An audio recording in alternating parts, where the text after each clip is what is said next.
ဒီနေ့တော့မှတ်ရရှိတဲ့ဂျီနူးရင်ကစတမာအမတယောက်အကြောင်းပြောပြမယ်နော်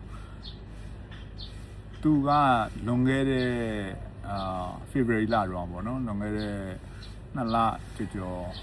3လလောက်ကကျွန်တော်တို့စီမှာလာပြီးတော့မွေးငါစားတယ်စားရင်းနဲ့ဘေးဝိုင်းအမတွေနဲ့ကျွန်တော်နဲ့စကားပြောတဲ့အချိန်မှာဒီချမောင်ကျော်တို့ဘာလို့ကြော်ထားတယ်ဘာညာဆိုပြီးတော့ကျွန်တော်ပြောတာပေါ့နော်ပြောပြီးတော့ကျွန်တော်အဲ့တုန်းကချမောင်ကျော်ကြော်တဲ့ဗီဒီယိုလေးတင်ထားသေးတယ်တင်ပြီးတော့အဲ့ဒါနဲ့သူတို့နဲ့စကားပြောနေနေအဲ့ဒီအမကလည်းသူကချမောင်ကျော်စိတ်ဝင်စားတယ်ပေါ့နော်စိတ်ဝင်စားတော့အမအားရနာတယ်ကျွန်တော်တို့ချမောင်ကျော်ကပဲစီအစစ်နဲ့ရနောက်ပြီးလို့ရှိရင်ပစွန်ကြောက်တွေအများကြီးနဲ့ကြော်တဲ့အတွက်ကြောင့်မလို့30သားကို9000လောက်တော့ရှိတယ်ဆိုတော့ရတယ်တဲ့ဆိုတော့သူကြည့်ကျင်တယ်ဆိုတော့အဲ့ဒီအချိန်မှာကျွန်တော်တို့ကအရင်ကြော်ထားတာတွေကဒီတငယ်ချင်းတယောက်ကရှိသမျှအကုန်ယူသွားပြီးတော့ကျွန်တော်တို့ကစမ်းထားတာပေါ့နော်ပထမ2ထုပ်စမ်းထားတာပထမတစ်ထုပ်ကိုတစ်ပတ်ကြာတဲ့အချိန်မှာဒေးရေးပြီးတော့ပထမတစ်ထုပ်ကိုတစ်ပတ်ကြာတဲ့အချိန်မှာဖွင့်ဖောက်ဖို့အတွက်ကျွန်တော်ကnotice လုပ်ထားတယ်နောက်တစ်ထုပ်ကိုကြာတော့2ပတ်ကြာတဲ့အချိန်မှာဖွင့်ဖောက်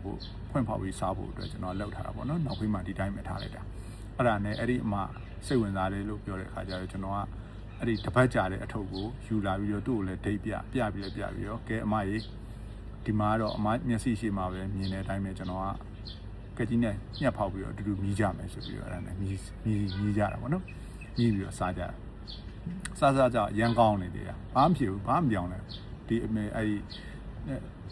room temperature ပေါ့နော်ဒီတိုင်း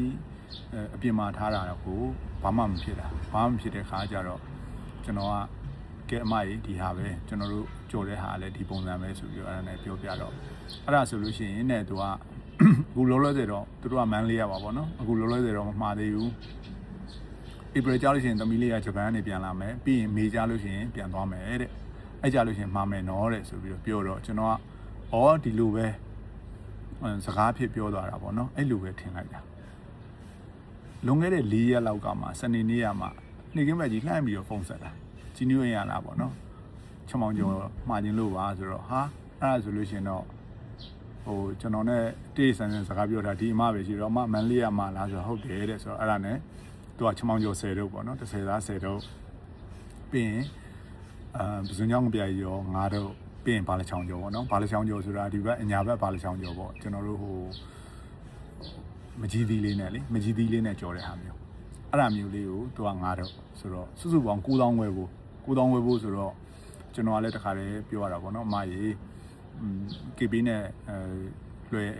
ငွေကြိုလွှဲရပါမယ်ခင်ဗျာဆိုတော့ချက်ချင်းလွှဲလာအဲ့နဲ့ချက်ချင်းလွှဲလာပြီးတော့ကဲအဲ့ဒါဆိုလို့ရှိရင်တော့ကျွန်တော်တို့ဒီအမရဲ့ order ကိုပေါ့နော်ကျွန်တော်တို့ဘာဖြစ်မယ်ဆိုပြီးတော့လုပ်ပေးမယ်ဆိုပြီးတော့ကျွန်တော်တို့အဲ့ဒါလုပ်လိုက်တာမှာဒီလိုမျိုးချမောင်ကျော်ရဲ့ကျွန်တော်တို့ပစွန်ချောင်းငပြားကျော်ရဲ့ဘာလချောင်းကျော်ရဲ့ဆိုပြီးတော့ထွက်လာပါတော့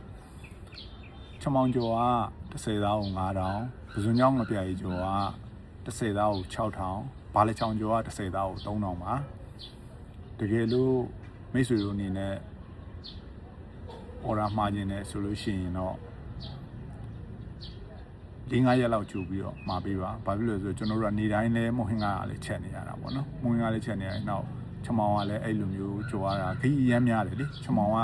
တင်ရတာနောက်ရေဆေးရတာနောက်ငပိနောက်ပစွန်ကြောက်လောက်ရတာပြီးရင်ကြိုရတာအရန်လက်ဝင်တာပေါ့နော်ကျွန်တော်ပထမတော့စဉ်းစားတာဟာဒီလောက်လှုပ်ရှုပ်လို့ရှင်တော့ငါတို့ဓာကြီးကိုစီးပွားပြည်ကြီးရောင်းစားဖို့မဖြစ်နိုင်ဘူးပေါ့ကျွန်တော်အဲ့လိုပဲတွက်လိုက်တာအဲ့ဒါကြောင့်မလို့အခုလိုမျိုး order တင်နေတယ်ဆိုလို့ရှင်တော့4-5ရက်လောက်ကြိုပြီးတော့တင်ပေးလို့ရပါတယ်ကြည်နူးရဲ့စံအတိုင်းပဲကျွန်တော်တို့ပဲစီစစ်နဲ့ပစွန်ကြောက်အကောင်းသားနဲ့ကျွန်တော်တို့သုံးပါတယ်အဲကြောင့်မလို့စိတ်ဝင်စားတဲ့မိတ်ဆွေများအားလုံး order တင်ပြီးတော့မှာယူစားတော့လို့ရပါတယ်ကျွန်တော်တို့